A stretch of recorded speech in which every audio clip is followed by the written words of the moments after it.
kilalanin, alamin at tanggapin ang mga kahinaan. Romans 7:18, I know that my selfish desires won't let me do anything that is good. Even when I want to do right, I cannot.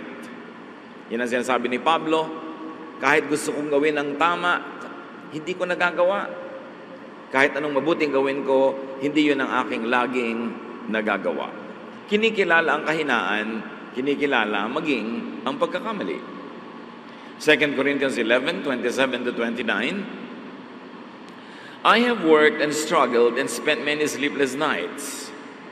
I have gone hungry and thirsty and often had nothing to eat.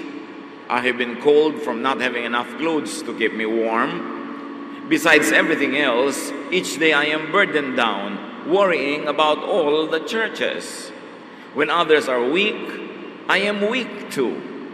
When others are tricked into sin, I get angry. So Paul speaks here, acknowledging his weaknesses, his shortcomings, and his very weak human nature, in spite of his great calling and great office. Strengthen your weakness with training and practice. Matapos sa ating makilala, masuri, maihayag ang ating mga kahinaan, ito'y palakasin sa mamamagitan ng pagsasanay. Pagsasanay, maging ang mga athletes, lumalakas sa pagsasanay. Ang mahina ay lumalakas at yung malakas ay lalong lumalakas kung nagsasanay. Spiritual practice. 1 Corinthians 9:7, I keep my body under control and make it my slave. That is physical practice, which is a metaphor also for spiritual practice. Sinasanay natin ang ating ugali. Sinasanay ang asal. Sinasanay ang kilos para maitama ang mali, maituwid ang liko, at mapaganda ang hindi maganda. 1 Timothy 4:8, exercise is good for your body, but religion helps you in every way. It promises life now and forever. So here, yung dalawang uri ng exercise ay pinapakita, physical exercise and spiritual exercise through the practice of correct religion. Makikita natin na laging kailangan ng pagsasanay sa anumang larangan ng buhay. What to do with your personal weakness? Strengthen your weakness with supplementation from other people. May mga kahinaan tayo na talagang kahinaan natin kahit anong pagsasanay at practice ang gawin mo, kahinaan siya talaga. Kaya kailangan tayong humugot ng lakas mula sa ibang taong nasa paligid natin na yung ating kahinaan ang kanilang lakas. Kaya maganda na ang mag-asawa, magkaiba ng mga strengths, magkakaiba rin ng weaknesses, at hindi mo pipilitin yung strength mo ay maging strength niya, kundi yung strength mo ang ibibigay mo sa kanya, at yung weakness mo ay pupunan niya ng kanyang sariling strength. Hindi kailangan magkamukha kayo para kayo magkasundo, mas magkaiba, mas tugma, kasi magkakatulungan kayo sa mga kahinaan. Kung meron tayong kapatid na napakagaling sa isang larangan ng buhay, siya ang ating aasahan, at sa ibang larangan naman, aasa siya sa atin. This is the very concept of the church. Iba-ibang gifts, iba-ibang kakayanan, iba-ibang karunungan, iba-ibang mga katangian, pinagsasama-sama para magkatulong-tulungan. Hindi mo pipilit yung galing mo na makita mo sa iba. Hindi mo ipipilit na yung husay mo ay maging husay ng iba, kasi kaya ka nga nandyan at mahusay sa kanyang bagay para matakpan, matulungan, masuportahan yung hina ng iba, at yung hina mo naman ay susuportahan ng galing nila. God is not a God of sameness, but God of variety. And in our unity, we find completion through the ministrations of each other and to each other. Kailangan natin ang isa't isa. Ecclesiastes 4:9, you are better having a friend than to be all alone, because then you will get more enjoyment out of what you earn. Mas mainam daw na may kaibigan, may kasama, may katuwang, kesa nag-iisa ka. At kung malakas ang iyong kita, marami kang resources, mas mainam na marami kang kaibigan, share it with them. Kung gusto mong lumakad, wala silang pera, ilibre mo, edi mas masaya ka, nagamit mo ang iyong pera, kaysa nandun yung pera mo sa lalagyan, nag-iisa ka naman. Mahalaga yung pagkasama-sama. It is the very essence of spirituality, unity. So, give help. And that is strengthening others and also yourself. What is so miraculous about helping others is that it also helps us. Pag tayo'y matulungin sa iba, natutulungan din natin sarili. Pag nagpapasaya tayo ng iba, sumasaya din tayo. Pag nagbibigay tayo, napapayaman din tayo ng pagbibigay na yun. Kaya napakahalagang exercise yung pagtulong sa kapwa. At kung ano ang iyong galing, yun na ibigay mo sa iyong kapwa. Kaya sa isang pamilya, kung minsan ay napakagaling mong kumita, marami kang kita, yun ang role mo. Financial support sa mga kulang ang finances, pero yung kulang ang finances, may ibang galing din yan. Kailangan i-contribute din nila yung galing nila sa pamilya, hindi tagatanggap lang sila ng pera. So kung mayroong isang member ng family na na-hospital, nagkakasakit, mayroong nagsusuporta dyan sa pera kasi mas marami siyang pera, yung iba naman, ang suporta nila, warm body. Sila yung nag-aalaga, sila yung nag-iintindi, sila yung bili dito, lakad doon, takbo dito. Yun ang kontribusyon nila. Kanya-kanyang kontribusyon sa pag-aalagaan ng mga mahal natin sa buhay. 1 Corinthians 12:7, now to each one the manifestation of the Spirit is given for the common good. Bawat isa sa church, merong spiritual gift. Ibinigay yun sa kanya ng Diyos para sa ikabubuti ng buong kapatiran, hindi lang sa kanyang sarili. Kaya kahit sa church, meron talaga na gifted with a lot of money, so sila yung mas maraming ibinibigay na financial support sa needs. Yun namang mga hindi masyadong gifted with a lot of money, they're gifted with time, with energy, with effort. So sila naman to ngayong laging nandun, nagtatrabaho, kumikilos, habang yung kapatid nila na nagdo-donate ay busy gumagawa ng pera sa pagnenegosyo. Nagkakatulong-tulungan. Kanya-kanyang papel sa buhay. Yung magaling kumanta, kailangan kumanta para yung mga taong hindi ganun kagalingan, ma-edify sa kanyang music. Yung mahusay mag-organize, siya ang nagtitipon-tipon ng mga gawain para yung hindi masyadong mahusay mag-organize, sasali na lang. Susunod na lang. Kanya-kanya ng papel sa buhay. Kung ganon, ang kahinaan ay nagiging lakas kung humuhugot ng lakas mula sa iba na binigyan ng Diyos ng lakas doon sa bahagi ng buhay na ikaw ay mahina. At bilang ganti, yung lakas mo naman ay ibinibigay mo sa ibang mahihina. Kaya pag nagsasama-sama sa fellowship, ang ending, lahat lumalakas. Lahat lumalago. Everybody is edified. 1 Corinthians 14:12, so with yourselves, since you are eager for spiritual gifts, strive to excel in them for building up the church. Ano man ang galing mo, ano man ang husay mo, total gusto mo maging mahusay, gusto mo maging outstanding, magpakahusay-husay ka para sa ikabubuti ng kapatiran, hindi lang ng iyong sarili. Sapagkat ang tunay mong pamilya ay ang pamilya ng Diyos kung saan ang pinuno ay si Jesus mismo. So what to do with your personal weaknesses? Strengthen your weakness with supplementation from God, from Jesus, from the Father and from the Son. Philippians 4:13, Christ gives me the strength to face anything. Walang mananampalataya na mahina, sapagkat ang tunay na pananalig ay ito. Yung hina mo, iniaasa mo kay Kristo, at ang lakas ni Kristo ay nagiging lakas mo.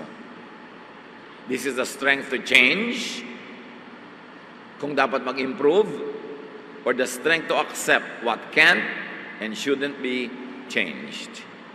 Dapat malinaw dito mga kapatid.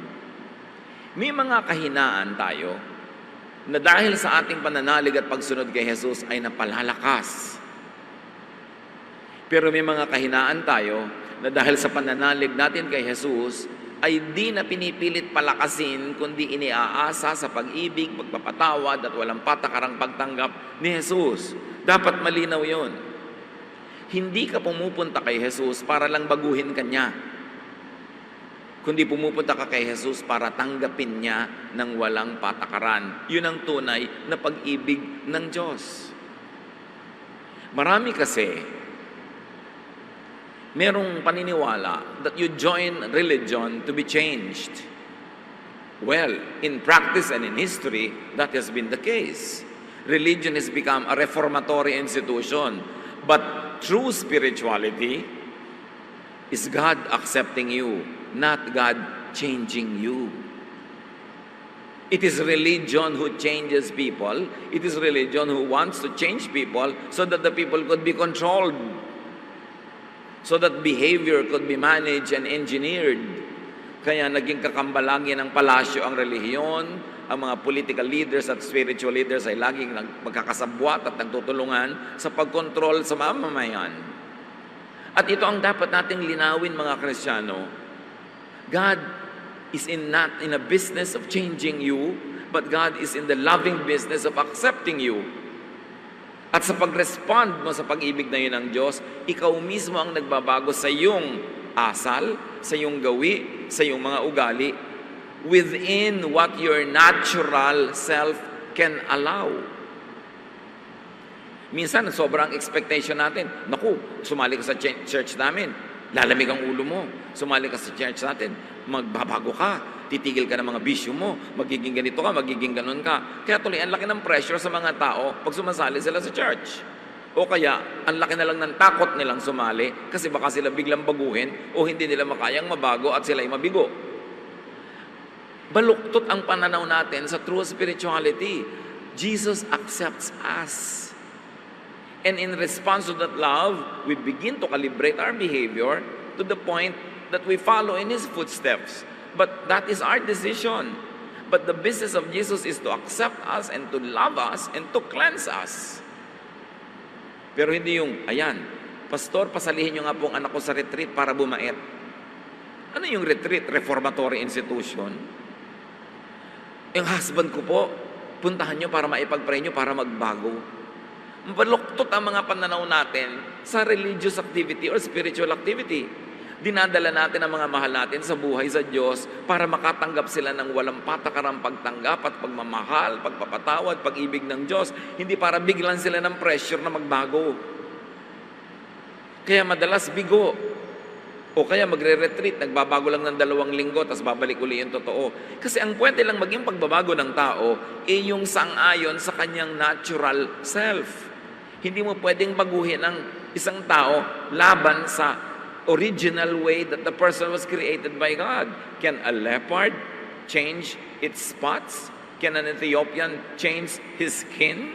Sabi sa Bible, the obvious answer is no. You don't go to religion to be changed. You go to God to be accepted and for you to feel that love. And in response to that love, you begin to fine-tune, to calibrate, to improve your behavior within your nature. But religious activity or membership cannot change your nature. Because yung nature mo, Diyos ang gumawa nun. Dapat malinaw yun para hindi sobrang pressure sa atin when we become a member of a spiritual community at hindi rin sobrang pressure na ibinibigay natin sa iba. O ano? 3 taon ka nang nagba-Bible study, takot ka pa rin sa dilim. We expect people to change overnight just because nagbukas ng Bible, just because umattend ng church. O ano? Sunday school ka ng Sunday school dyan, malululain ka pa rin, may phobia ka pa rin, natatakot ka pa rin. Tuloy sobrang pressure ang binibigay natin sa kapwa at marami napipilitang magpanggap para lang magmukhang oo nga, nagbago na sila. Tapos pag lumabas yung totoo nila uli, machi-chismis, nagbabackslide. Kaya napaka-oppressive kasama ang mga baluktot ang mga pananalig. Ang hirap nilang kasama kasi hindi nila naiintindihan na ang Diyos ay nagpapatawad, hindi nagbabago ng tao. Kasi kung ang Diyos ang nagbabago ng tao, di Diyos dapat ang managot sa lahat ng hindi nagbago. Kasi siya pala ang nagbabago ng tao, di lahat ng hindi nagbago, siya ang may gawa. No, God accepts and loves us. Warts, wounds, scars, and all. That is the love of God through Jesus that even Christians do not understand. Sobra tayong nagiging legalistic. Member ka na dito, dapat ganito ka na, dapat ganun ka na, dapat ganun ka na. Puro mga panlabas at mga behavioral changes ang inaatupag natin, samantalang ang business ng Diyos ay mag-heal, magpagaling sa pamamagitan ng pagtanggap, pag-ibig, pagpapatawad.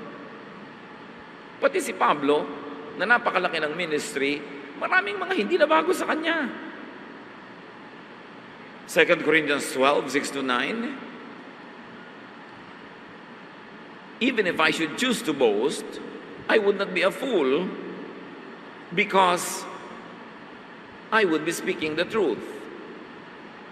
But I refrain so no one will think more of me than what is warranted by what I do or say, or because of those surpassingly great revelations.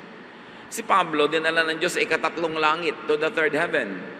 Binigyan siya ng mga revelation na hindi nabigay sa mga original 12 apostles. Ang dami-dami niyang nalaman na higit sa nalaman ng mga kasama ni Jesus at susunod-sunod sa kanya sa earthly life ni Jesus. Pero sabi niya, kahit ganitong surpassing ang revelation na binigay sa akin, marami pa rin akong weaknesses. Marami pa rin akong hindi na bago.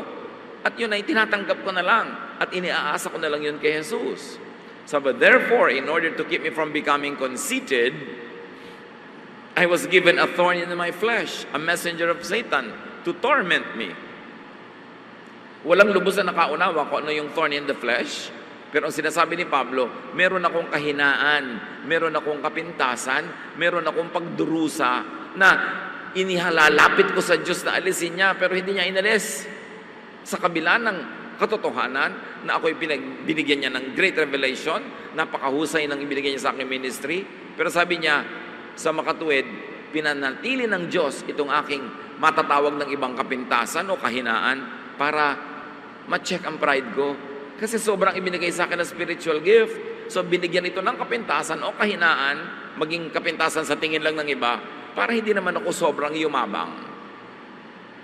Para may weakness pa rin ako. Para ako'y laging umaasa sa Diyos. Sabi niya, 3 times, I pleaded with the Lord to take it away from me. But He said to me, my grace is sufficient for you, for my power is made perfect in weakness. Therefore, I will boast all the more gladly about my weaknesses, so that Christ's power may rest on me. Ang linaw. Sabi niya, napakadakila ng ministry ibinigay sa akin, ang katalinuhan, ang revelation na binigay sa akin, grabe. Pero sa kabila nun, meron namang ibinigay sa akin na kahinaan. At kiusap ko na ito 3 beses.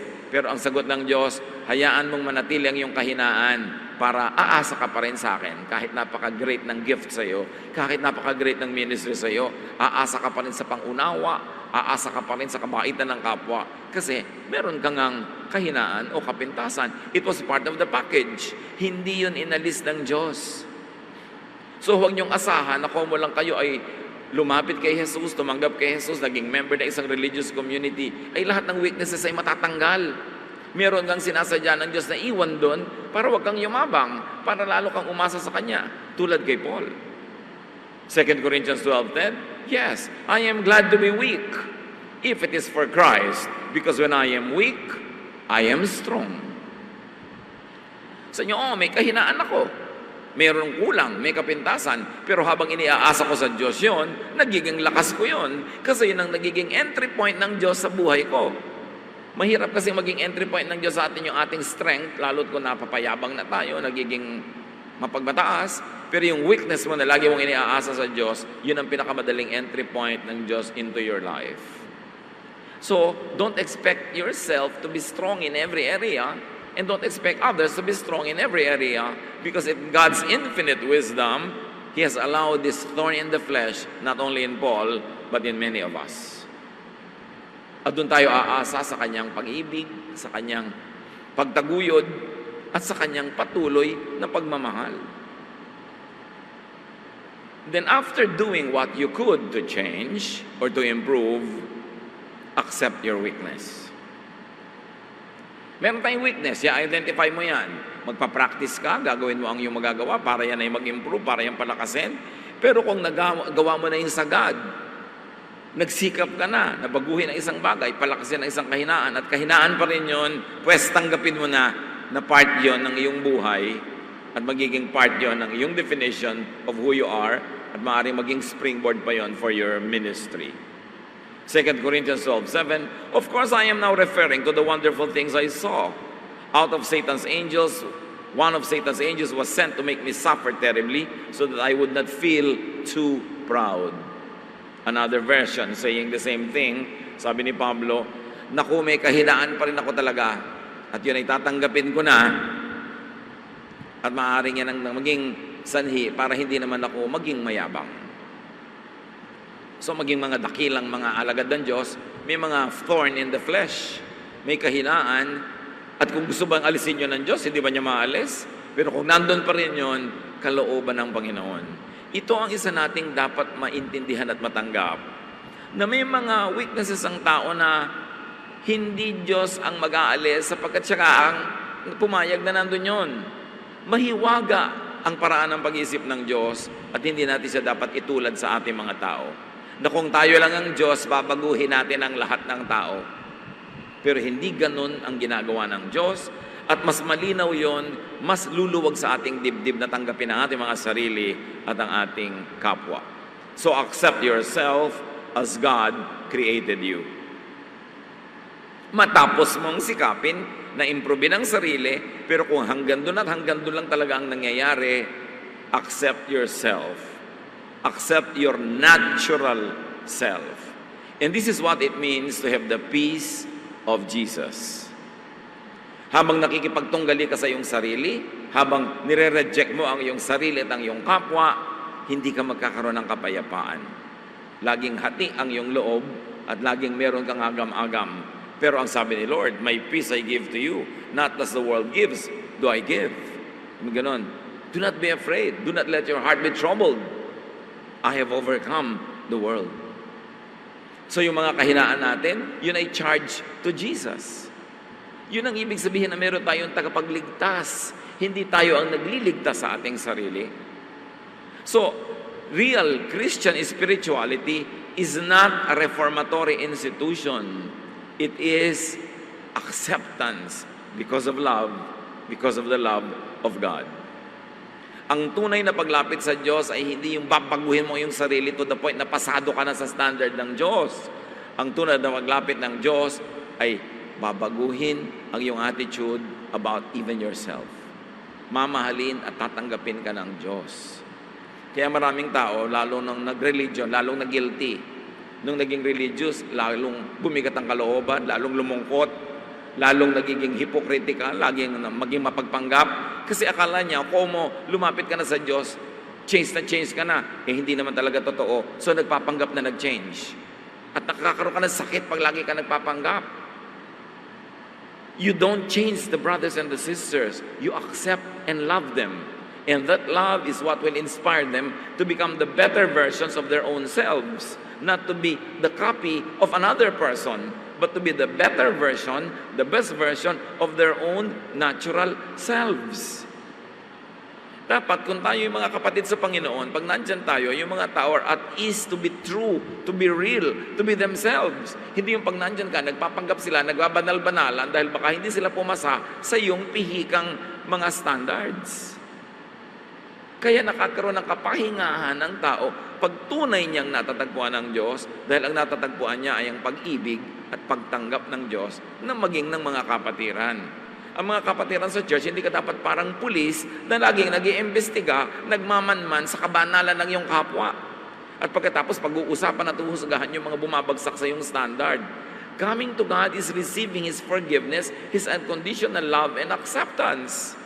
Not being forced into conforming to certain religious standards. Yun ang religion. Kaya makaiba dapat yung organized religion sa true spirituality. Because in spirituality, you find freedom. You rest. You relax. Kaya sabi ni Jesus, come to me and I'll give you rest. Why? Because I will accept you. Because I will love you. And that is the same thing you should give to your brothers and sisters. Rest. Hindi yung binubuli-buli mo, pinipilit-pilit mo na sumunod sa mga kabanalan at guni-guni mo na mga imposibleng mangyari this side of eternity. So accept yourself as God created you, and then you will be free, and then you will find rest, and then you will have peace, and then you will be inspired to love others as well. Psalm 139:14, I praise you because of the wonderful way you created me. Everything you do is marvelous. Of this, I have no doubt. And everything includes yourself and myself. Ang tunay na espiritualidad, hindi mo pinipilit baguhin ang iyong kapwa, kundi natatanggap mo siya ng may pag-ibig, pangunawa, pagmamahal. At yung pag-ibig na yun ang magbibigay sa kanya ng inspirasyon, na ayusin, ituwid ang liko, at magbago ayon sa kaya ng kanyang naturalesa. Pero hindi mo pwedeng baguhin yung nature. Kailangang ipanganak na uli yun at ulitin ang design. So, God does not change people. Kung may babaguhin ng Diyos, paminsan-minsan, himala. Pero don't expect that. Hindi yung, ayan, sumali ka na sa amin, dapat magbago ka na. Dapat sumali ka na sa amin, therefore tatanggapin ka namin. Yun. Hindi baligtad. God accepts and loves people. It is people who change their behavior as much as their nature would allow. It is people who decide to change their lifestyles as a response to stimulus, very especially to the stimulus of love. Kung binabago ng tao ang lifestyle niya, dapat response niya sa pag-ibig ng Diyos, hindi response niya sa takot na madisiplina at matiwalag. Kasi takot lang yon. Walang kwenta yung ginagawa out of fear. So, importante nating isipin yan, when people become spiritual and change, it is usually in response to God's love, not to disciplinary measures of the church. Panglabas lang yon, nagiging pampaimbabaw. It is always important. So, live with and live in spite of your weakness. Kung nagawa mo na ang project mo, na-improve ang sarili, ayusin, at hanggang doon lang yon, pues itahimik mo ang iyong puso, live with it. And live in spite of it. At laging ipaalala sa sarili ang Philippians 4:13, I can do all things through Him who strengthens me. Yes, that is my weakness. But because of Christ's love, that also becomes my strength. Because now, in this weakness, I put Jesus, I put His love, I put the love of God the Father, and then that becomes a strength. Not my strength, but the strength of God through Jesus that I enjoy because Jesus is in my heart. And then focus and operate on your strength. Mga kapatid, ang binibigyan natin ng focus sa ating kapatiran ay hindi yung mga kasalanan at kakulangan ng kapwa, kundi ano yung mabuti at maganda sa kanila, at yun ang itanghal, yun ang itaas, at yun ang i-celebrate. Philippians 3:13, my friends, I don't feel I have already arrived, but I forget what is behind, and I struggle for what is ahead. Kinakalimutan ko na yung tapos na. Ang sinisikap ko na lang ay yung darating pa. Pagkatapos, ang hilig-hilig ng mga Kristiyano mag-testimony, na uungkatin, bubulat-latin ang lahat ng baho nung nakaraan pa. Bakit pa? It is a Western psychology. Ang mga Western people, mahilig silang bulat-latin yung past para magkaroon sila ng catharsis, para magkaroon sila ng luwag ng dibdib. Kaya ako, Kristiyano na ngayon, ito ang dati kong buhay, ito mga pinaggagawa ko. Hindi bagay sa ating mga Pilipino yung ganoon kasi meron tayong pangingimi na salingin at galawin yung mga ganoong masasela na mga bagay. Sa pagkopya naman natin sa mga Amerikano, pati yung mga testimony nila, ginagawa natin sa mga churches na pagchichismis ang katuloy pagkatapos. At pagkatapos, pagka napabalik ka sa dati mong buhay, machichismis ka na mag-backslide. Kaya hindi tayo mahilig yan sa mga testimony. Why celebrate and why make a big deal out of what's already past? Charge to the cross, it's finished. Sabi ni Paul, yung tapos na sa akin yan. Iniiwan ko na yan. Ang inaatupag ko yung darating pa. Napakahalaga na suriin din ang mga pinaggagawa natin sa mga churches. Ito ang aking buhay. Ito ang mga karumihan ko. Ito ang mga pinaggagawa ko. Bakit pag-uusapan pa mga ganon? Mga Amerikano mahilig doon. Pero hindi natin kailangan kopyahin yun. Hindi yun bagay sa kultura ng mga taga-asilangan. Sensitive kasi tayo sa ganun mga bagay. Ephesians 4:28-29, sabi niya, total, nasa Panginoon ka na. If you're a thief, quit stealing. Be honest and work hard so you will have something to give to people in need. Stop all your dirty talk. Say the right thing at the right time and help others by what you say. So ang mga pagbabago dito, behavioral, yung actual things that people do, pero hindi binabago yung kaloob-looban ng kaibuturan ng iyong puso. Kung talagang mahilig ka na kumain ng ganito, hindi kailangang baguhin yon. Kung talagang ikaw ay artistic, hindi kailangan tanggalin yon. Kung hindi ka artistic, hindi kailangang palitan yon. Yung basic nature mo, hindi yun binabago. Ang binabago lang natin yung outward behavior, especially that which affects people in a negative way. So sabi, kung dati ka magnanakaw, tumigil ka na magnakaw. Baliktarin mo yon, magtrabaho kang mabuti, sumobra ang kita mo, tumulong ka sa mga nangangailangan. Dati kang gumagawa ng mga mali, itama mo na, para imbes na nasasaktan mo ang kapwa, ay natutulungan mo sila. Pero yung ikaw bilang isang tao, yung kaibuturan na yung kalooban, hindi binabago kasi Diyos ang nagbigay nun. We should know what can be changed and improved, and we should know what should be accepted and even celebrated para magkaroon tayo ng katahimikan sa ating puso. Accept others as God created them. So you don't accept only yourself, but others as well. Ephesians 2:10, God planned for us to do good things and to live as He always wanted us to live. That is why He sent Christ to make us what we are. So pag na-appreciate mo na nilikha ka ng Diyos, at kung may pinayagan siyang sa tingin ng iba ay weakness, ay nandyan pa, ma-appreciate mo pa rin yun na merong katuturan at kabuluhan yun, din mapapayapa ang iyong loob, and you will stop struggling with yourself all the time. John 13:34-35, but I am giving you a new command. You must love each other, just as I have loved you. If you love each other, everyone will know that you are my disciples. Walang sumama kay Jesus na sinabihan niya, aba, magbago ka muna bago ka sumama sa amin. Perfect ka ba bago ka sumama sa amin? Wala ka bang kasalanan? Tinanggap niya ang lahat. At sa pagtagal ng panahon, kapiling si Jesus, people improved and improved and improved in response to His love. But the first act is to accept them and love them. At ganun ang dapat nating ibigay sa kapwa, maging sa ating sarili.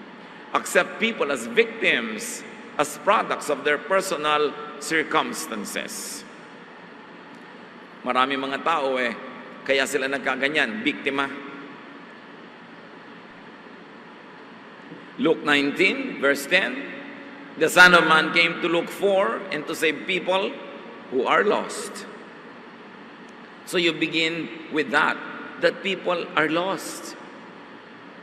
And Jesus seeks them out to find them, to love them, to heal them, not to change them. Minsan may nadaanan ako isang Christian bookstore nakalagay, books that will change your life. Yun agad ang idea natin, come here and be changed. Yun ang idea ng religion Pero si Jesus, come and I'll accept you as you are. And then, you can become the better version of yourself in response to my love, in response to the strengthening that you will receive. But being changed is not a requirement. Meron pa ngang sobrang mga conservative churches, magpapa-youth camp, yung mga member nila magdadala ng pinsan, kaibigan na youth, tapos nire-reject nila dahil hindi nila gusto yung suot, hindi nila gusto yung kulay ng buhok ng kabataan, hindi nila gusto yung itsura. Aaten pa lang nga, gusto mo, mukhang santo na. Ganun ang mga religion. Kaya yung mga tao ayaw na tuloy, natatakot. Samantalang, people need love, especially when they don't seem to deserve it. Hindi sa simula pa lang pinipili mo na agad. That is the way of the Pharisees. Laging nanguhusga, laging hindi ka pwede, hindi ka banal enough. John 8:11, sabi ni Jesus sa babaeng, babatuhin sana ng mga tao, did anyone accuse you? No, sir, the woman answered. And that's because Jesus defended the woman. Then Jesus told her, I am not going to accuse you either. You may go now. Masarap kasama si Jesus. Kahit sabihin pa niya sa iyong, sin no more. Pero hindi niya ginagawang kailangan, sinless ka na bago ka lumapit sa akin. Sabi niya, I'm not going to accuse you. I will love you. This is the Jesus that we should know. This is the Jesus that had been hidden by the church from people, because ang laging inuukil-kil ng mga churches sa mga tao is the strictness and the law of Moses na tinakpan na ng law of love ni Jesus. Gaano kahirap maintindihan yun? Personal weakness should be recognized, strengthened, and turned into strength. Turn every disadvantage to an advantage. Mga kapatid, gusto kong ulitin ito. Kung meron kayong weakness, sa tingin nyo weakness, do what you can to strengthen it. And after you have done what you could, may natira pa rin o nandun pa rin siya, tanggapin nyo, manahimik kayo, live with it, live in spite of it, surrender it to Jesus, and depend on the love of Jesus. Ephesians 4:31-32, stop being bitter and angry and mad at others. Don't yell at one another or curse each other or even be rude. Instead, be kind and merciful, forgive others, just as God forgave you because of Christ. So you apply this to other people and apply this to yourself. Let the love of God through Jesus prevail. Personal weaknesses should be accepted and lived with after you have done what you could to improve on them. Ecclesiastes 3:11-12, and he puts questions in our minds about the past and the future. I know the best thing we can do is to always enjoy life. Do not problematize life. Do not over-problematize even your perceived weaknesses. Surrender it to the Lord and it will become a strength. Or surrender it to the love of Jesus and you will find acceptance and you will also find self-acceptance. Enjoy life because of your strength. Enjoy life in spite of your weaknesses. God loves you anyway. God loves you anyhow. And this is the peace of Jesus. Dear God, teach us to identify correctly our weaknesses, surrender them to you, get strength from you, O Lord, and improve ourselves. And in areas, O Lord, where our weaknesses remain in spite of what we try to do, teach us to be at peace with ourselves, to accept ourselves and others, and to go on living, focus on our strengths instead, and focus on the strength of others also. Patawarin mo kami, Panginoon, kung kami nagiging mapanghusga sa kapwa, maging sa aming mga sarili. Turuan mo kaming umasa, manalig sa inyong pag-ibig, sa inyong pagtanggap. At itong pag-ibig at pagtanggap na ito, ang siya rin naming magamit na pamantayan sa pakikipagkapwa, sa pakikitungo sa aming mga kapwa-tao. Turuan mo kami, Panginoon, na mapanatag ang loob, na matapos sa aming pagsisikap to keep improving, matanggap namin yung mga areas that will remain what is called a weakness. And that is where we depend on you, on your forgiveness, on your love, on your care, and on your support. Father, teach us to be restful, to be peaceful about ourselves and others. Pagbulay-bulayan natin ang kahulugan nito sa ating buhay, mga kapatid. Find very practical applications in your very own life, how you can find rest in spite of personal weaknesses. Lord, as your people remain silent before you, finish this message personally for each one.